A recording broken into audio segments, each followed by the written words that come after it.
परम तत्वाधार परम पुरुष पुरंदरी मालिक कुल हजूर पुष्करनाथ जी महाराज की पवित्र आत्माओं, सभी सत्संगी भाइयों बहनों, बच्चों, बुजुर्गों, माताओं, सबको राधा स्वामी।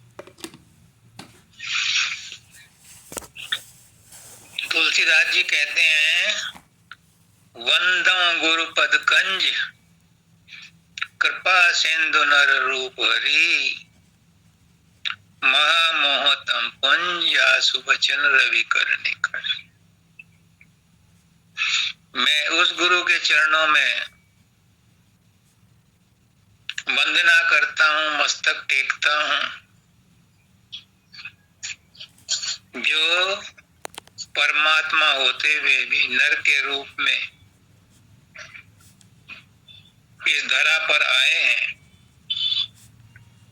जिनके वचनों से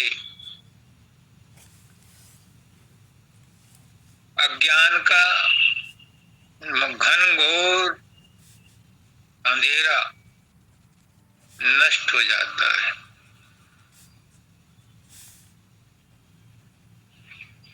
ऐसे सदगुरु के चरणों में मैं वंदना करता हूँ।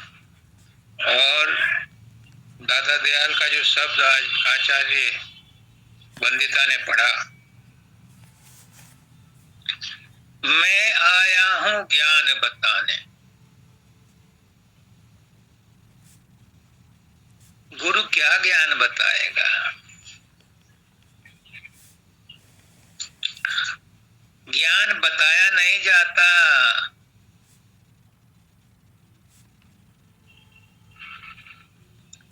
बच्चा स्कूल में जाता है, अध्यापक उसे जो भी पढ़ाते हैं,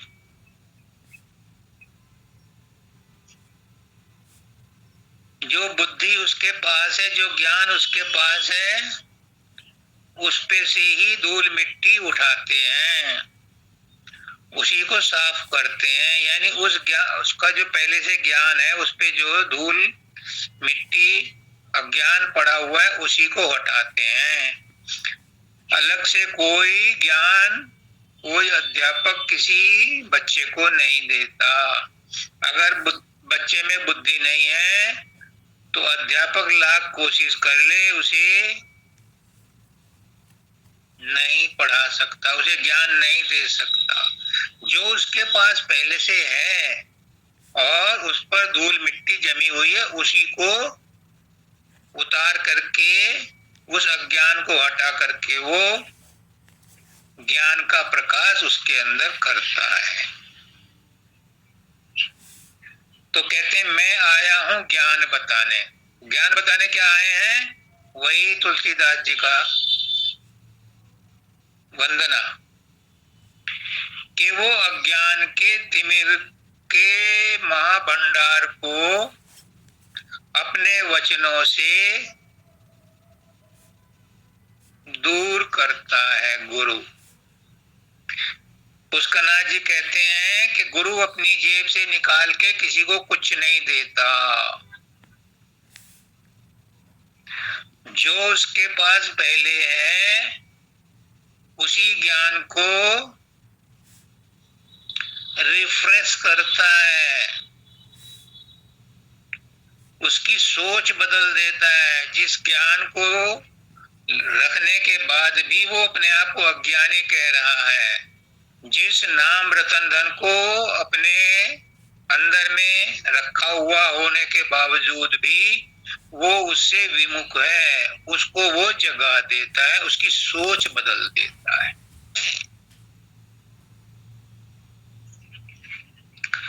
तो मैं आया हूं ज्ञान बताने, ज्ञान महा है सुखदाई। कौन सा ज्ञान बताता है गुरु? वो आत्मा का ही ज्ञान बताता है। और आत्मा चूंकि स्वयं का अपना प्राकट्य है, स्वयं की अपनी अनुभूति है, आत्मा चूंकि हम स्वयं ही हैं, तो इसको जानना महासुखदायी है। इसमें कौन सी परेशानी है? हम कोई नई चीज सीखें जो हमारी आत्मा से तालमेल ना रखती हो तो उसमें तो कठिनाई है। लेकिन गुरु जो ज्ञान बता रहा है, यानी हमारे आत्मा के ज्ञान के ऊपर जो अज्ञान का पर्दा पड़ा हुआ है उसको जब हटा रहा है तो अंदर से जो ज्ञान प्रकट होगा वो तो महासुखदायी है, वो तो अपना ही रूप है। उसमें कौन सी परेशानी है? हाँ, अगर वो शराब पीने को कहे, अत्याचार करने को कहे, मारपीट करने को कहे, काम क्रोध लोभ मोह अहंकार को अपनाने के लिए कहे, तो ये विजातीय हैं। इनको सुनने में, समझने में, अपनाने में कठिनाई हो सकती है।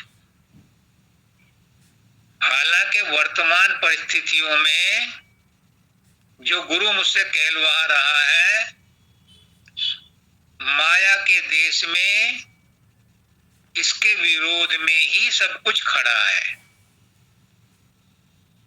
मतलब ये जो सुखदायी है आत्मा का ज्ञान, ये दुखदायी महसूस हो रहा है, और जो दुखदायी विजातीय आदतें हैं उन्हें अपनाने में सुख होता है, जबकि उनमें अपनाने में ज्यादा दुख होना चाहिए, क्योंकि वो विजाती हैं, वो हमारी जात से, हमारी आत्मा से मेल नहीं खाती, उनमें दुख होना चाहिए, लेकिन नहीं होता। क्योंकि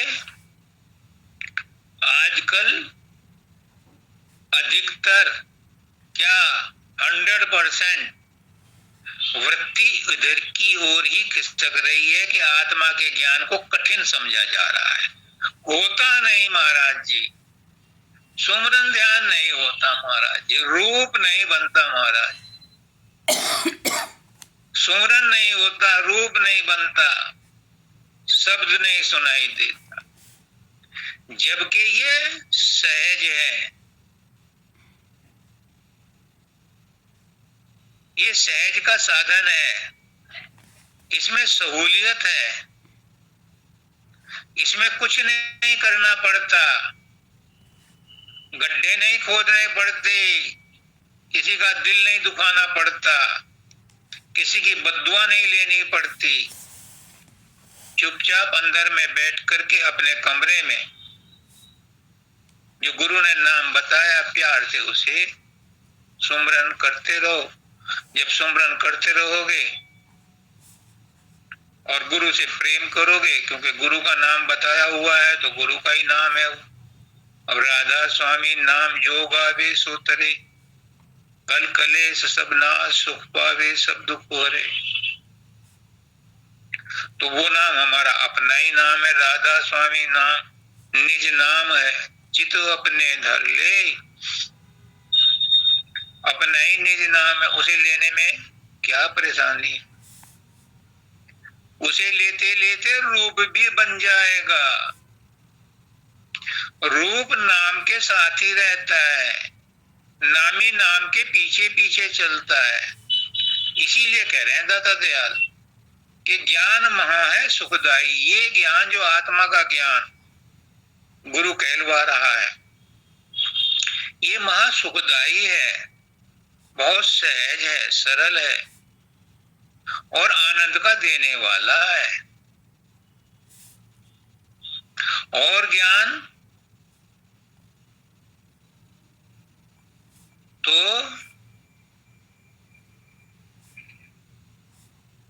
सीखने में कठिनाई होती है, दूसरों के ऊपर चोट पहुंचती है तो अपने आप को भी दर्द होता है।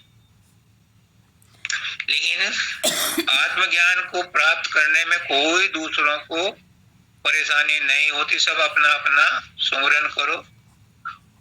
कहते हैं कि किसी एक का फायदा दूसरे का नुकसान हो सकता है। संसार में कुछ भी तुम काम करो,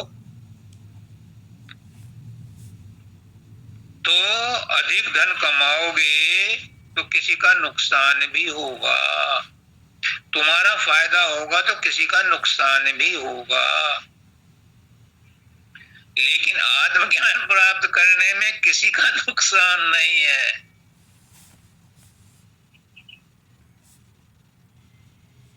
ज्ञान सहज है, सहज का साधन। मैं भी कह रहा था, तो मैं क्या कह रहा था, गुरु कह रहा था, तो गुरु को तो सब पता है, वो तो अंतर्यामी है।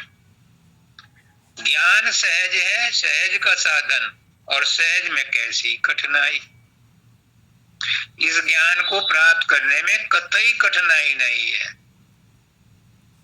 कठिनाई है, बड़ी कठिनाई है। अब मैं पहले इसका समर्थन कर रहा हूं और फिर उसका विरोध कर रहा हूं, क्योंकि गुरु मुझसे ऐसा ही कहलवा रहा है। दोनों बातें सच हैं। ज्ञान सहज है और इसमें कतई कठिनाई नहीं है, लेकिन इसमें बहुत बड़ी कठिनाई है। ये क्रियात्मक रूप से बहुत कठिन है। क्यों?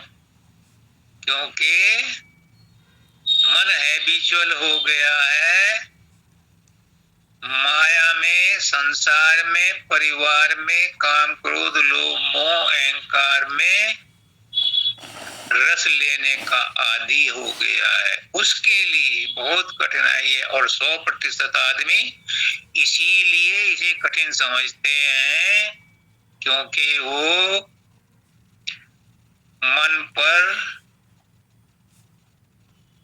नियंत्रण नहीं रख पाते, मन को इस साधन में नहीं लगा पाते, और बिना मन के साधन के कोई साधन नहीं हो सकता। आत्मा के ज्ञान का साधन भी मन के द्वारा ही होता है।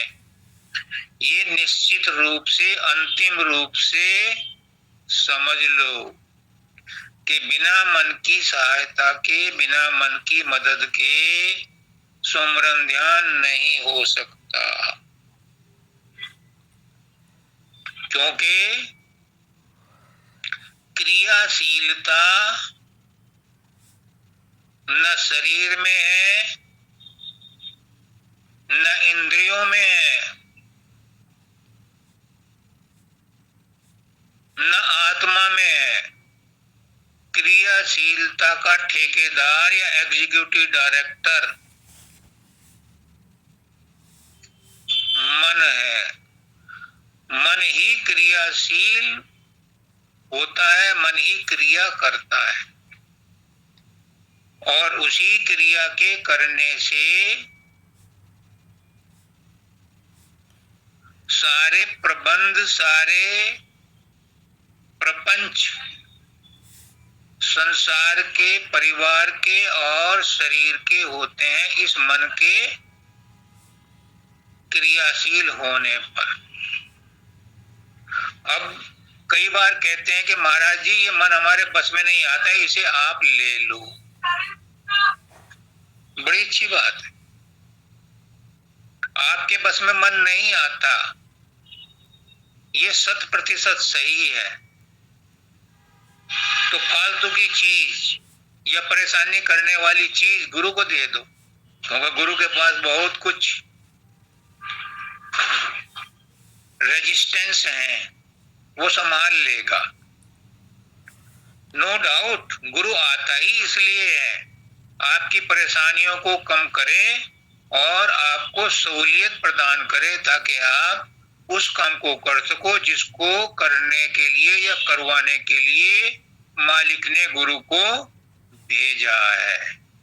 मालिक खुद गुरु बन के आता है। रब मेरा सतगुरु बन के आया, मालिक खुद सदगुरु बन के आता है। तो वो सदगुरु बन करके तुम्हारे सारी परेशानियों को अपने सिर पर लेने को तैयार है, और लेता है।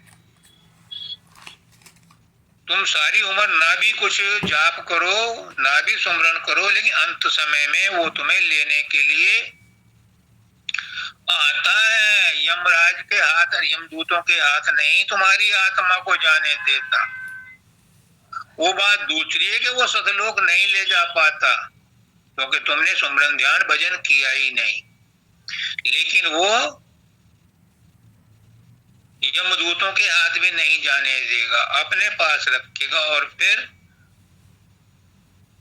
2 जन्म में, 3 जन्म में, 4 जन्म में, हद 4 जन्म में आपको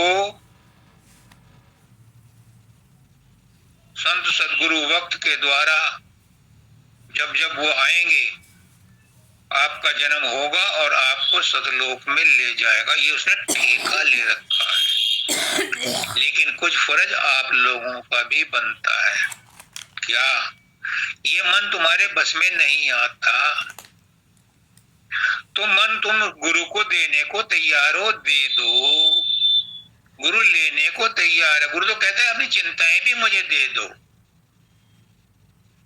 अपनी परेशानियां मुझे दे दो, अपनी दुख तकलीफ मुझे दे दो। गुरु सब कुछ लेने को तैयार है, और वो कहता है कि यार इतना तो कर लो कि जो तुम्हें नाम दिया है इसका सुमरन तो कर लो।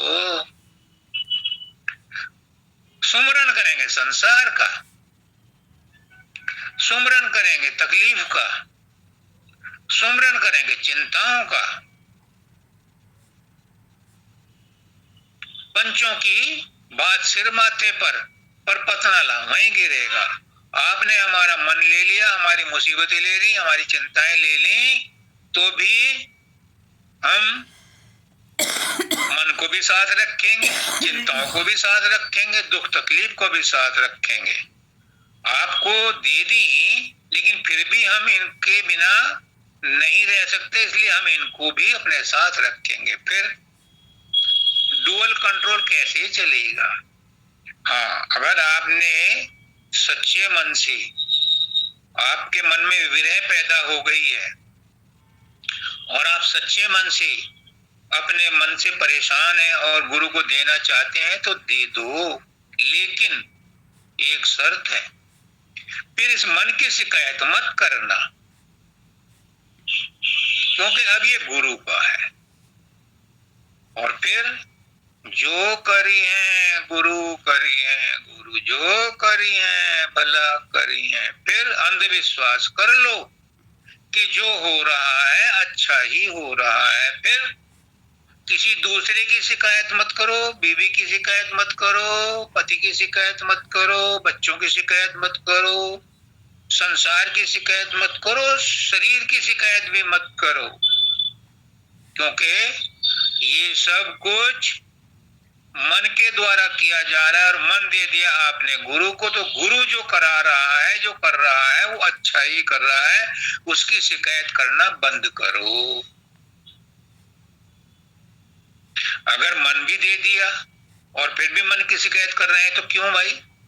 जब तुमने लड़की ब्याह दी, शादी कर दी, तो फिर उसकी चिंता क्यों कर रहे हो? जब मन तुमने गुरु को दे दिया तो गुरु चाहे जैसे रखे और तुम्हें चाहे जैसे रखे, वैसे ही रहो जैसे वो रख रहा है। या तो अपने आप सुधार लो, इस मन को नहीं सुधार सकते तो फिर गुरु को सुधारने दो, फिर शिकायत मत करो, फिर लापरवाह हो जाओ, बेफिक्र हो जाओ, बेगम हो जाओ कि जो भी हो रहा है भला हो रहा है, अच्छा हो रहा है। ब्लाइंड फेथ करो, तब भी आपका कल्याण हो जाएगा। और इसीलिए कह रहे हैं बात बात में तत्व सुझा दूं। ज्ञान कोई ऐसी चीज नहीं है कि आपको खीर बना के खिला दी जाएगी तो आपको ज्ञान हो जाएगा ना। बात बात में समझा दूं। क्या समझा दूं? अनकही बात भी कह देता है गुरु सत्संग में।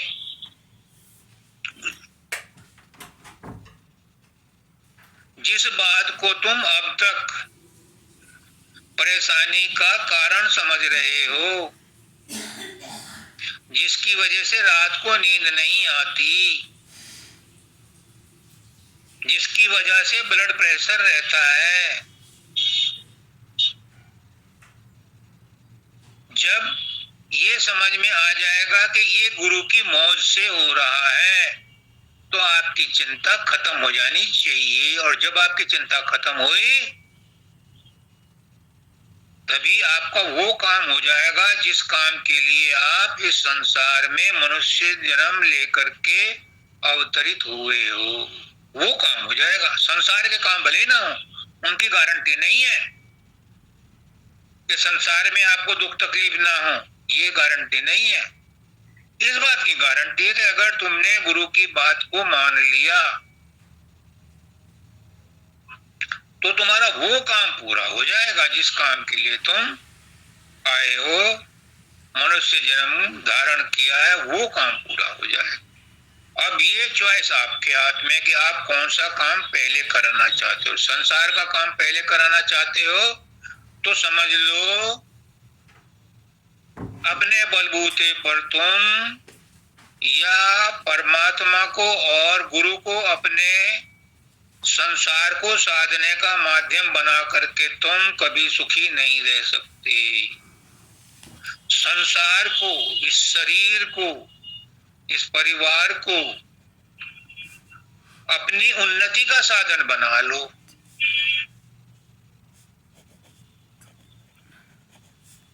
परमात्मा को, सदगुरु को प्राप्त करने के लिए संसार को, इस शरीर को, इस मन को साधन बना लो। और अगर सदगुरु सद गया, परमात्मा सद गया, मन सद गया, तो संसार के काम भी हो जाएंगे और परमार्थ का काम भी हो जाए। एक ही साधे सब सदे और सब साधे सब जाए। और माली सींचे नहीं, फूल फूल अघाए। एक ही साधे सब सदे, सब साधे सब जाए। और जो कोई मूल को सोचे पात पात हर खाए। तो अगर हमने सदगुरु को साध लिया, परमात्मा को साध लिया, सुमरन को साध लिया, तो सब कुछ अपने आप सदता चला जाएगा। और हम सब कुछ साधते रहे और सुमरन ध्यान को भूल गए तो कुछ नहीं सदने का। जो सदेगा वो तकलीफ का कारण बनेगा। तो बात बात में समझा दूं और खेल खेल में दर्शा दूं। ये हंसी हंसी में कठिन परिश्रम नहीं करना। खंदक में बैठ करके तपस्या नहीं करनी, वो बिरले सदगुरु करते हैं। बाबा जयमल सिंह ने की थी, बाबा फकीर ने की थी। वो सबके लिए नहीं है, वो उन लोगों के लिए थी जिन्होंने संसार को मार्ग दिखाना था। तुम्हारे लिए तो सहज रूप में मक्खन निकाल कर रख दिया है। आपके घरों में पानी के टैप भेज दिए हैं। अब आपको कुआं खोदने की जरूरत नहीं है, नल भी खोदने की जरूरत नहीं है। बहुत सुविधाएं प्रदान कर दी हैं वर्तमान समय में। तो ज्यादा लफड़े में, ज्यादा खचपच में मत पड़ो। पौड़ी पौड़ी चढ़ते जाओ और जय माता की बोलते जाओ ना। आजकल जरूरत ना है। आजकल तो उड़न खटोले में बैठो और चले जाओ, पहुंच जाओ। कहने का मतलब है हंसी हंसी में सार लखा दूं, चुटकी बजा कर समझा दूं। वो जो सार तत्व है, वो जो सच्चाई है, वो तो सहज रूप में ही समझ में आने वाली है। कठिन परिश्रमों की जरूरत नहीं। कठिन परिश्रम क्यों करवाते हैं? हमारे गुरु भी कहते हैं, व्यास वाले भी कहते हैं, हजूर महाराज आगरा वाले भी कहते थे 3 घंटे बैठो, 4 घंटे बैठो। क्यों? उसका आत्मज्ञान से या सतलोक में पहुंचने से सिर्फ इतना ही संबंध है कि इतनी कठिन तपस्या, इतना कठिन रगड़ा जो साधन अभ्यास करते हैं ये मन को निर्मल करने के लिए कराया जाता है, क्योंकि मन सबका जन्म जन्मांतरों से मैला पड़ा है, उसको साफ करने के लिए ये साधन अभ्यास कराया जाता है। वरना जिसके अंदर प्रेम, श्रद्धा, भक्ति, विश्वास, समर्पण है, जिसका मन पहले से निर्मल है, जिसकी बुद्धि स्थित है, कृष्ण भगवान कहते हैं स्थित प्रज्ञ, उनको ये कठिन परिश्रम करने की, कठिन जप तप करने की जरूरत नहीं है। क्योंकि 100% आदमियों का मन भटका हुआ है, इसलिए उनसे ये साधन अभ्यास कराया जाता है। वो कहते हैं नहीं भयानक कथन है मेरा, रोचक है मेरी वाणी। मेरी वाणी बहुत सरल है, रोचक है, भयानक नहीं है। मैं डरा धमका करके नहीं इस पंथ में लगाता, संत मत में नहीं लगाता डरा धमका के कि अगर तुम व्रत नहीं करोगे तो ऐसा हो जाएगा, पूर्वजों को ये नुकसान हो जाएगा, तुम्हारे पितृदोष में ये कमी है, ऐसा करो, में नहीं जाओगे तो वो भगवान नाराज हो जाएगा, वो देवी नाराज हो जाएगी। ना, कर्म कांड में नहीं लगाता गुरु, बाहरी भक्ति में नहीं लगाता गुरु। गुरु कहता है कि जो कुछ भी है तेरे अंदर है, अंदर में घुस। और अंदर में घुसने के लिए फावड़े से या कुदाल से गड्ढे नहीं खोदने, चुपचाप बैठ के आराम से एसी में बैठ करके, हीटर के सामने बैठ के सर्दियों में चुपचाप अपना सुमरन ध्यान करते रहो। और जहां तुम्हारा अंदर में ध्यान तुम्हारी सूरत शब्द के साथ जुड़ी, शब्द तुम्हें फौरन खींच लेगा। और जब तुम सतलोक में पहुंच जाओगे तो तुम्हारा सब काम बन जाएगा।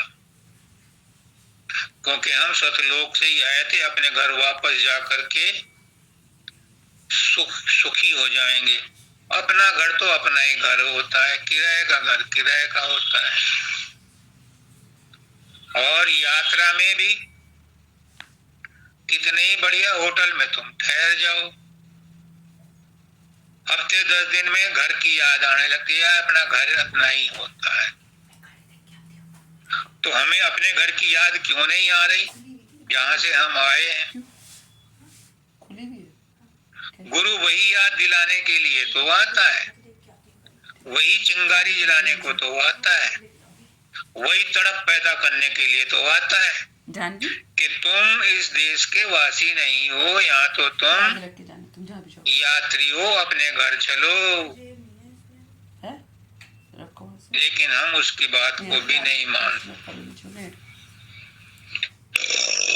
वो कहते हैं कि सुलझा दूं जड़ चेतन ग्रंथि, युक्ति है जानी मेरी।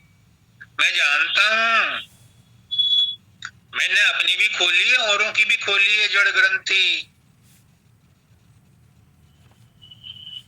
शरीर और मन, बुद्धि, चित्त, अहंकार ये सब जड़ हैं। और तुम्हारी आत्मा चैतन्य है, तो तुम्हारी आत्मा की इनके साथ गांठ लग गई है।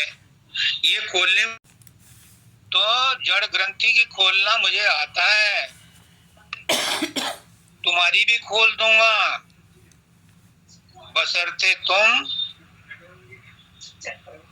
सहन करने को तैयार हो, अपनी जड़ ग्रंथि खुलवाने को तैयार हो, इंजेक्शन लगवाने को तैयार हो। और बड़ी आसानी से खुलती है जड़ ग्रंथि। सिर्फ बातों बातों में बात समझा दी जाती है, खेल खेल में, हंसी हंसी में सार तत्व समझा दिया जाता है कि जिस चीज को तुम सच माने बैठे हो वो झूठ है, और जो सच है उसका तुम्हें पता ही नहीं है। गुरु बताता है कि सच वो है जो तुम्हारे अंदर में शब्द है, ये सच है। तुम इसके साथ जुड़ जाओ तो तुम्हें झूठ का पता चल जाएगा कि सारा संसार जो भी हमें दिखाई देता है ये असत्य है।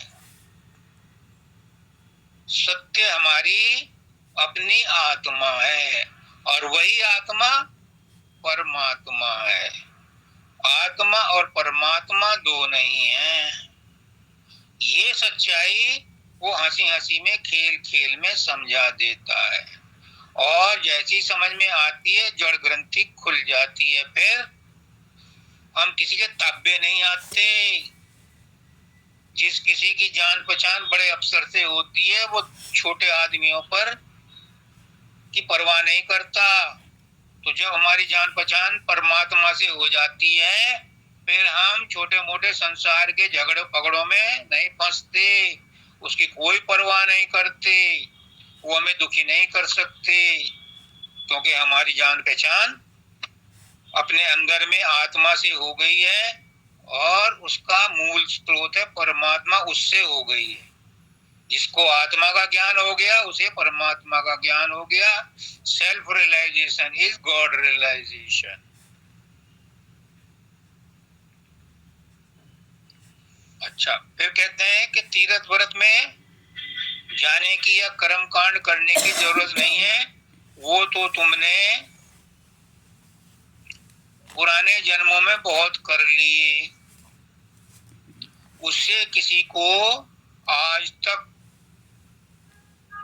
आत्मज्ञान या परमात्मा ज्ञान प्राप्त नहीं हुआ। जिसको हुआ अपने अंदर में हुआ, और अंदर जाने का रास्ता बाहर के कर्मकांड नहीं दे सकते। अंदर में जाने के लिए तो आपको खुद अपने आप अंतर्मुखी होना पड़ता है, और उसका तरकीब बताता है गुरु। और जब नाम देता है तभी वो उसका शब्द के साथ गठ जोड़ा कर देता है। शब्द तो तुम्हारे अंदर पहले से है, लेकिन वो गठ जोड़ा नहीं हो रखा, इसलिए गुरु नाम देते हुए जब सिर पे हाथ रखता है तो वो गठ जोड़ा कर देता है कि ये है तेरा पति। और मैंने उस दिन ही बताया था कि हम पंडित की बात को तो मान लेते हैं, काजी की बात को तो मान लेते हैं, पोप की बात को तो मान लेते हैं। जब वो कहते हैं कि तुम पति पत्नी हो गए, यहाँ तक के रजिस्ट्रार की बात को भी मान लेते हैं। जब रजिस्ट्रार कहता है कि तुमने दस्तखत कर दिया, अब तुम पति पत्नी हो गए। लेकिन गुरु जब नाम दान देता है और सिर पर हाथ रख करके गठजोड़ा करता है, कहता है कि तुम परमात्मा के अंश हो। ये शब्द परमात्मा का अंश है, परमात्मा ही है, और तुम्हारी सूरत इसकी अंश है। तुम्हारा मैंने गठजोड़ा कर दिया, तुम पति पत्नी हो गए। उसको कोई सच नहीं मानता, उस पर विश्वास नहीं करता, और यही वजह है कि गुरु बेचारा मत्था पीटता है कि क्या करूं, लेकिन फिर भी वो आस नहीं छोड़ता। सत्संग बराबर करता रहता है, कभी तो सुधरेगा, कभी तो याद आएगी, और ता जिंदगी अपने आप कष्ट उठा करके भी सत्संगियों को सत्संग दे देकर चिताता रहता है। कुछ हैं खुश नसीब भाग्यशाली जो उसकी बात को पल्ले बांध लेते हैं, उस पर अमल करते हैं, फिर क्या होता है? गुरु कर ले आप समान, फिर गुरु अपने समान ही कर लेता है। इस शब्द में भी कहा है, राधा स्वामी की करुणा से संत बनाऊंगा तुझको। पुष्करनाथ जी कहते हैं कि अगर तुम्हें सतलोक जाना है तो तुम्हें संत बनना पड़ेगा, क्योंकि बिना संत बने कोई सतलोक नहीं जा सकता। और यहाँ दादा दयाल कह रहे हैं कि राधा स्वामी दयाल की करुणा से, उनका बल लेकर के, उनकी काइंडनेस लेकर के मैं तुम्हें संत बनाऊंगा ताकि तुम सतलोक में पहुंच जाओ। अब पूछो अपने अंदर में, अपनी आत्मा से कि क्या तुम वहां जाने को तैयार हो? क्या तुम संत बनने को तैयार हो? जब मैं कहता हूं तुम संत हो, तुम मना करते हैं कि नहीं नहीं नहीं नहीं। अरे मैंने कोई गाली दे दी?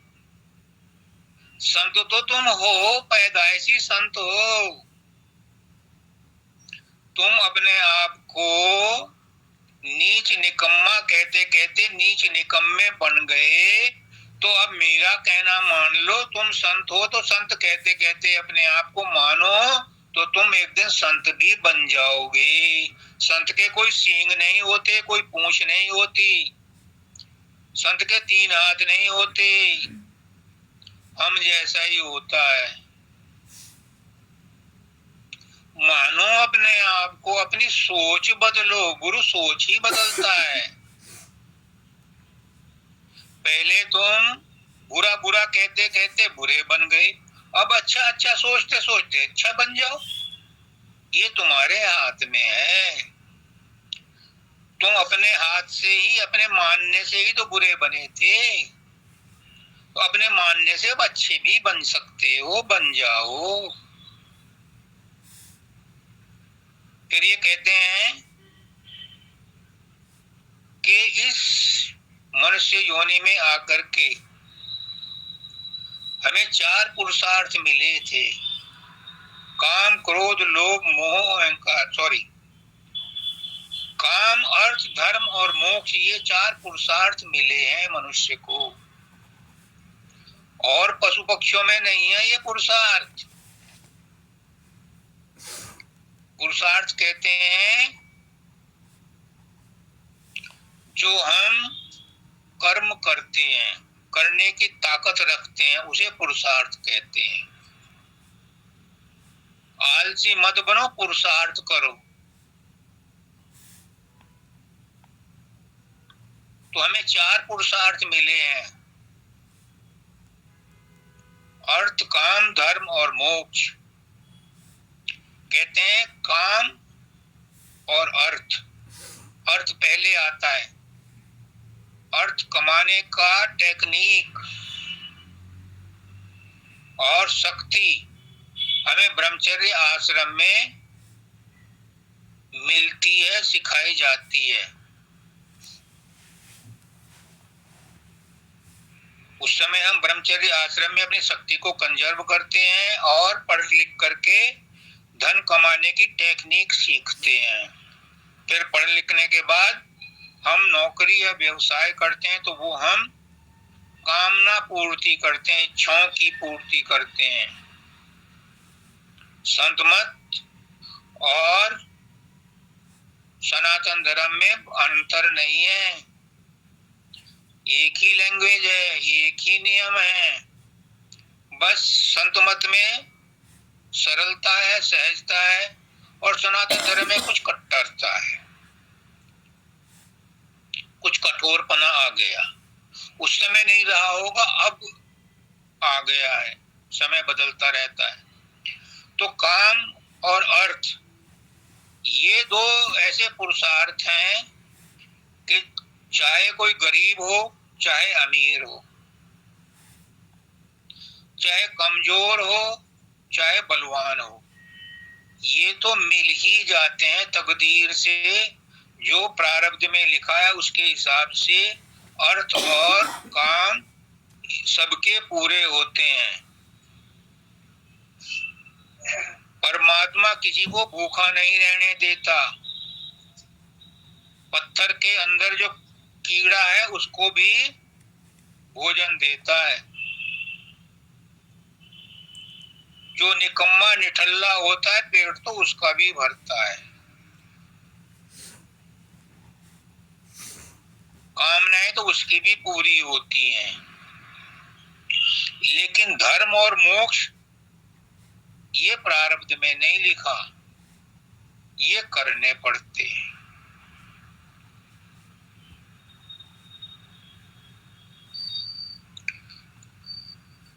जो हम धन कमाते हैं उसे अगर कामनाओं में खर्च कर दें, कामनाओं की पूर्ति में, तो कामना की पूर्ति हो जाएगी और धन नष्ट हो जाएगा। लेकिन उसी धन को अगर हम धर्म के काम में लगा दें तो नष्ट तो हो जाएगा, पर उसमें ऐसा बीज मिल जाएगा कि आपका अगला जन्म अच्छा हो जाएगा। क्योंकि जो तुम दोगे वही अगले जन्म में मिलेगा या इस जन्म में मिलता है। जो देता है, जितना देता है, जैसे देता है वैसे ही उसको मिलता है। जो कुछ नहीं देता उसे कुछ नहीं मिलता। कंजूस किसी को कुछ नहीं देता तो अपना धन भी यहीं छोड़ कर जाता है और उसे या तो चोर उचक के ले जाते हैं या सरकार ले जाती है, और अगर उसके बच्चे हैं तो वो उसे लुटा देते हैं।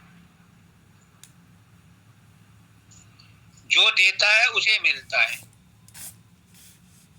तो जो अपने धन को धार्मिक कामों में लगाता है उसको इस जन्म में और अगले जन्म में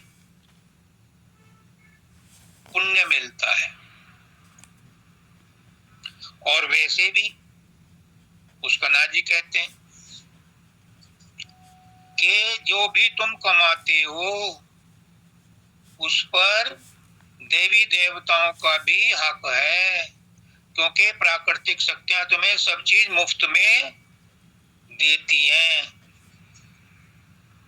आकाश मुफ्त में हमारी छत बना हुआ है, वायु हमें फ्री फंड में जिंदा रखती है, 24 घंटे सतत बहती रहती है। प्रकाश हमें ताप भी देता है, हमारी वनस्पतियों को भी पकाता है, ये भी फ्री फंड में है। नदियां जल बरसाती, जल बहता है नदियों में, बादल जल बरसाते हैं समुद्र से पानी ला करके, ये भी फ्री फंड में है।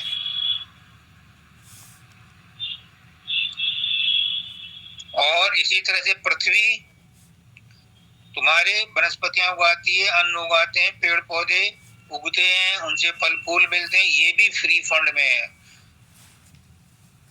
जमीन ने कभी नहीं कहा, भूमि ने कभी नहीं कहा कि मुझे कुछ दो, वो तो देने के लिए ही पैदा हुई है।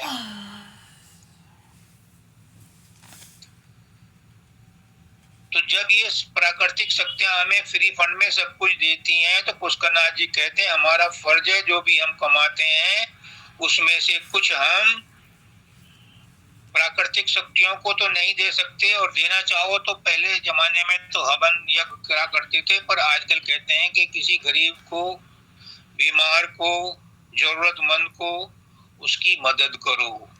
क्योंकि सभी इंसान, सभी जानवर, सभी पक्षी, पशु पक्षी, सभी जीव उस मालिक के हैं। तो जिस पर तुम दया करोगे वो उस मालिक को पहुंच जाएगी, एक्नॉलेजमेंट मिल जाएगा और आपकी रक्षा हो जाएगी, आपकी संभाल हो जाएगी। और रही बात मोक्ष की, तो मोक्ष तो हर एक के लिए नहीं है।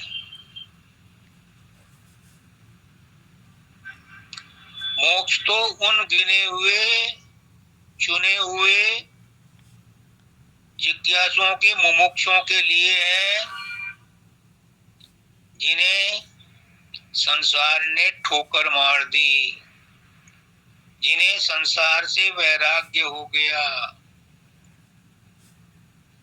जिन्हें संसार अच्छा नहीं लगता, और उसमें ज्यादातर बूढ़े लोग आते हैं, लेकिन बूढ़े लोगों को नहीं मिलता। क्यों? जो जिंदगी भर किया है अर्जुन, वही अंतिम समय में तुम्हें याद आएगा, और जो तुम्हें याद आएगा वही तुम्हारे अगले जन्म का बेस बनेगा।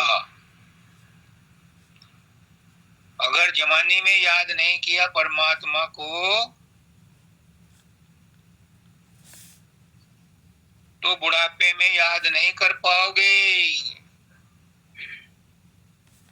टंगे दुखती हैं, कमर में दर्द होता है, बैठा नहीं जाता। इसलिए इंग्लिश में एक कहावत है, कैच देम यंग।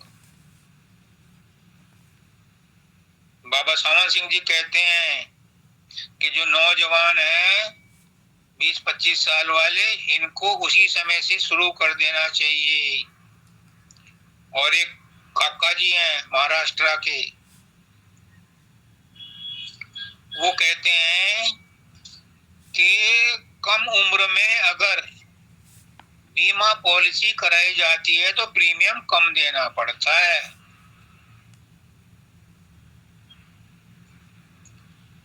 और ज्यादा उम्र वालों की तो हाई प्रीमियम लेकर के भी एक स्टेज के बाद, एक एज के बाद इंश्योरेंस होता ही नहीं।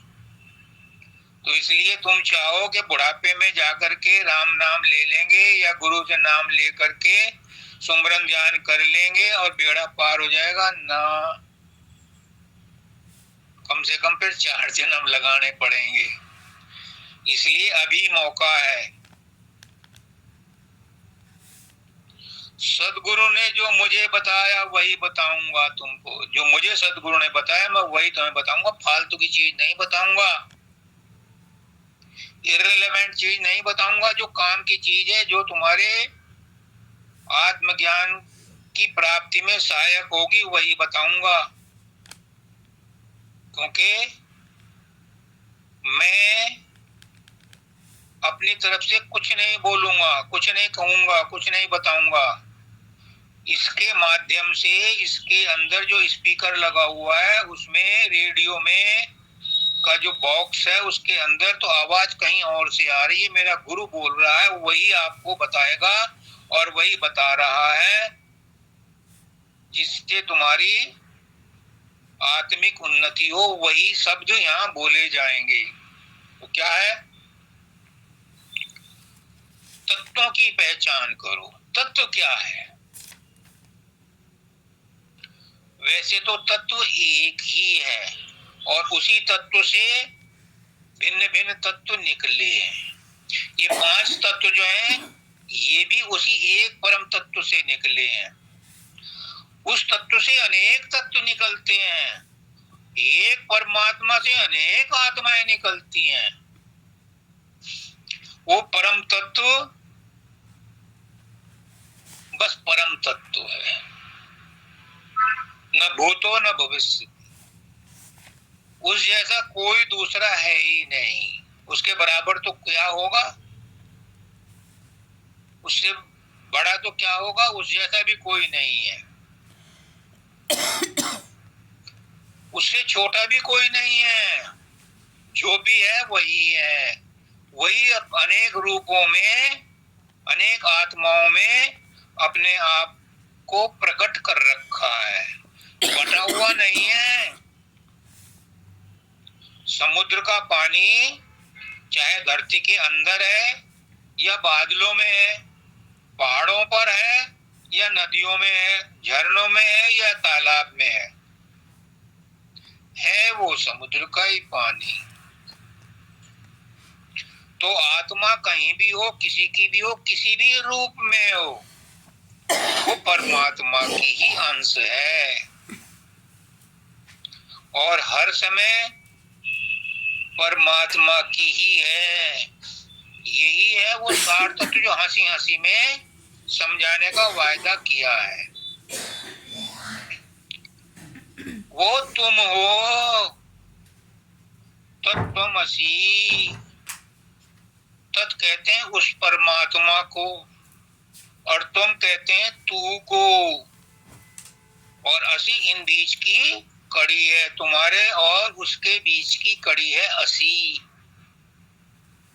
तुम वही हो, पूर्ण रूप से वही हो, कोई मिलावट नहीं है। मिलावट तो हमारी अज्ञान का कारण है। मिलावट तो अज्ञान के कारण महसूस होता है। हमारी बुद्धि, हमारे मन, हमारे चित्त, हमारे अहंकार ने भेद डाला हुआ है। वरना अभी भी इसी समय भी हर इंडिविजुअल, हर आत्मा जो यहाँ सत्संग में बैठी है वो भी, और जो नहीं बैठी वो भी, चाहे इस लोक में है या दूसरे ब्रह्मांड में है या परलोक में है, सब एक ही हैं। कोई किसी से जुदा नहीं है। हमें महसूस होता है क्योंकि हमारे ऊपर गिलाफ चढ़े पड़े हैं। गुरु उन्हीं गिलाफों को उतारता है धीरे धीरे करके। जब वो गिलाफ उतर जाते हैं तो वो खुद कहने लगता है, कहता नहीं है, उसके व्यवहार से पता चलता है कि वो चींटी से लेकर के हाथी तक और घास से लेकर के पर्वत तक सब में अपने आप को ही देखता है। सब में अपना आपा ही महसूस करता है। किसी को तकलीफ नहीं दे सकता क्योंकि सबके अंदर वही है। कबीरदास जी कहते हैं, घाव किसी पे डालो चोट तो मुझे ही लगेगी, चाहे किसी को नुकसान पहुंचा लो चोट तो मुझे ही लगेगी, नुकसान तो मेरा ही होगा क्योंकि सबके अंदर तो मैं ही हूं। चांटा किसे मारा? चांटा भी तुमने परमात्मा को ही मारा क्योंकि उसके अंदर भी परमात्मा ही है। चांटा भी मुझे ही लगा। अगर इतनी संवेदनशीलता आ जाए कि दूसरे को कांटा लगा है तो दर्द मुझे हो रहा है, समझ लेना उस दिन तुमने आत्मा का साक्षात्कार कर लिया। तुम संत हो गए। मैं आपको नमस्कार करता हूँ, प्रणाम करता हूँ, दंडवत करता हूँ। दाता दयाल जी,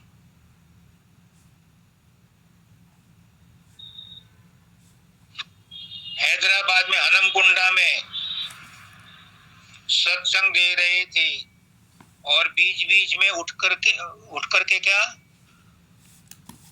अपनी कमर को सहलाते थे और ऊ की आवाज निकालते। सत्संग खत्म होने के बाद भाई नंदू जी ने पूछा, महाराज जी आपको तकलीफ है, वैद्य को बुलाऊं? अब नहीं, कोई तकलीफ नहीं। अब आप अनईजी हो रहे थे सत्संग देते देते। उसने कहा, हाँ मेरी एक भक्तन है, उसको उसका पति मार रहा था और सोटों हंटर से मार रहा था। वो कहने लगे कि आपको कैसे पता? मेरे कुर्ता उठा के देखो। उन्होंने कुर्ता उठा के देखा तो उनकी कमर पर निशान थे।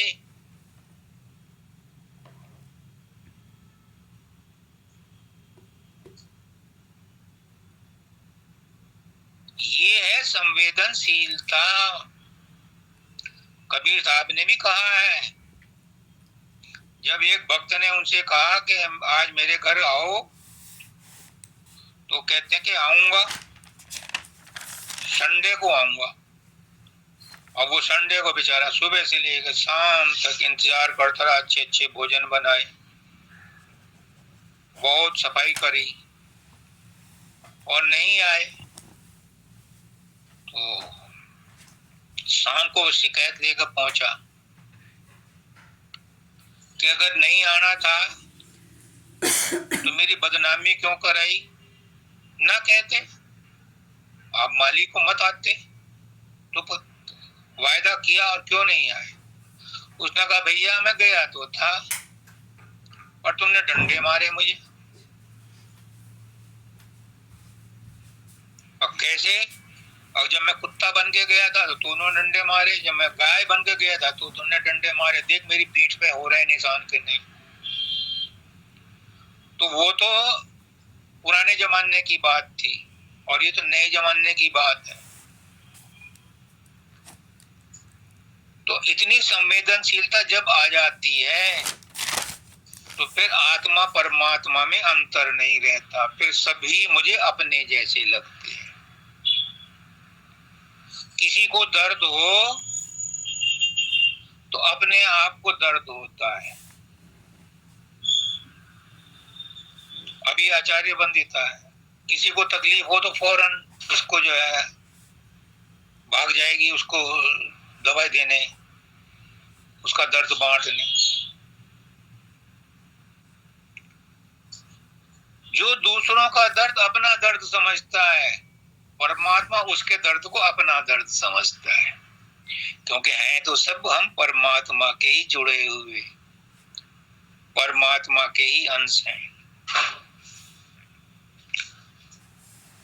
और माता जी ने कहा ए दयाला ए कृपाला आधार जग के, ले लीजिए आपके चरणों में अर्पण है जो अब तक, अब ले लीजिए। क्या ले ले वो और क्या दे दोगे।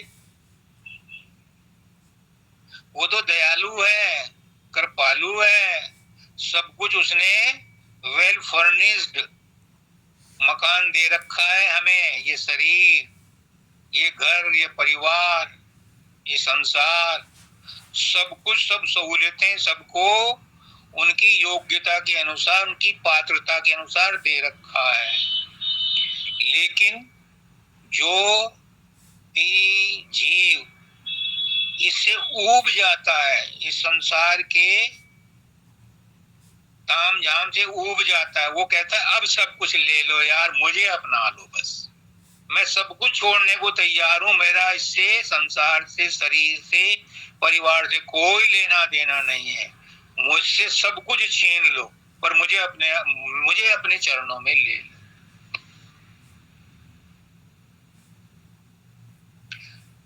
हमने तो बहुत कोशिश करके देख ली कि हम तेरे बन जाएं, बहुत बार कोशिश कर ली कि हम तेरे बन जाएं, और कई बार हमने संकल्प भी किए, लेकिन वो संकल्प भी मन के चलते, माया के चलते पूरे नहीं हो पाते, अधूरे रह जाते हैं। पर तू तो सर्वाधार है, तू तो सर्वसमर्थ है, हम तेरे दर पर पड़े हैं, तू अपनी विशेष कृपा से हमें अपने आप उठा के अपने चरणों में लगा ले। तू आया ही इसलिए है। कितने लोग हैं जो तुझे इस तरह से रो रो के पुकारते हैं, दो चार ही हैं तो फिर हमारी सुन ले भाई। हम तुझसे ना कहेंगे तो किससे कहेंगे, किसके घर किसकी माँ को माँ कहें, तू ही हमारी माँ है, तू ही हमारा पिता है, हमारी सुन ले। मेरी मैं को भी आप ले लो, मेरी मैं भी खत्म हो जाए, मेरी मैं तेरी मैं में मिल जाए।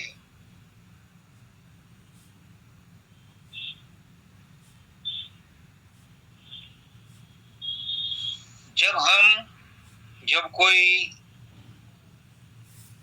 जीवात्मा अपने आप को इस तरह से दीन बन करके उस मालिक के चरणों में प्रार्थना करता है, तो उस मालिक के कान भी हैं, उसका दिल भी है, उसकी आंख भी है, वो सब सुनता है। और वो सुन करके आता भी है।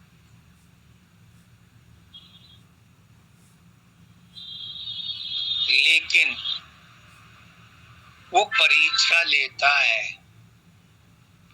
कभी कि अभी मेरे अलावा कौन कौन पर विश्वास है इसका, वो इस बात की परीक्षा लेता है। जब वो देख लेता है कि मेरे अलावा इसका कोई नहीं है, इसने सारे सहारे छोड़ के मेरा ही सहारा पकड़ लिया है, तो फिर वो नंगे पैर आता है, फिर वो तुरंत आता है, फिर अंदर में शब्द जो है उस सूरत को खींच लेता है, फिर नहीं देर लगाता। देर तभी तक लगाता है जब तक वो देखता है कि इसे अभी मन का सहारा है, इसे अभी परिवार का सहारा है, इसे संसार की वस्तुओं में कुछ रुचि है, कुछ इसे किसी से लाभ लेने की आशा है। तब तक वो वेट करता है कि छिन जाने दो इसका ये भी।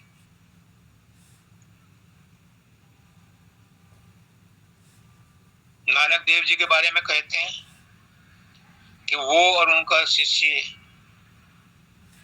जा रहे थे, तो रास्ते में एक सेठ जी की दुकान पर उन्होंने कहा, सेठ जी पानी पिलवा दो। उन्होंने कहा, हट्टे कट्टे हो तुम, शर्म नहीं आती, जाओ कुएं पे अपने आप खींचो पानी पियो। आगे गए तो उन्होंने कहा, सेठ जी खोलो खोलो, खूब तरक्की करो। आगे गए तो एक बुढ़िया थी, उसके एक गाय थी। उसने कहा, बुढ़िया पानी पिला दो माता। उसने कहा कि बहुत अच्छा महाराज जी बैठो। वो बेचारी दूध दो के लाई और उन्हें दूध पिलाया। तो चलते हुए उन्होंने कहा कि उससे तो नहीं कहा, बाकी कहा कि इसकी गाय मर जाए। तो उनका शिष्य बोला कि आप भी क्या उल्टी बात कर रहे हैं, उसने तो तुम्हें पानी तक को नहीं पूछा और उल्टी दो चार गाली सुनाई। उसे तुम बहुत बढ़िया आशीर्वाद दे के आए हो कि फलो फूलो, और इसने तुम्हारी सेवा करी तो कह रहे हैं कि इसकी गाय मर जाए। उन्होंने कहा, भाई लक क्या करें लेना, इसका राज ये है कि वो सेठ फले फूलेगा, यही संसार में दुख भोगेगा, लिपटा रहेगा, यही छुटकारा नहीं मिलने का 84 से जन्म जन्मांतरों को तक ऐसी अटका रहेगा। और इस बुढ़िया की इस गाय में आ सकती है, ये मेरी भक्ति है, भक्ति करती है जो परमात्मा की। इसका एक ही आसरा है, एक ही सहारा है, ये गाय। अगर इसके मरने पर ये गाय यहाँ रही तो इसकी आत्मा इस गाय में पड़ी रहेगी और ये फिर गाय बनेगी। इसलिए गाय इसके सामने ही मर जाए तो इसकी आसक्ति इस गाय में से हट जाएगी और सीधी परमात्मा के पास जाएगी, स्वर्ग जाएगी। तो फिर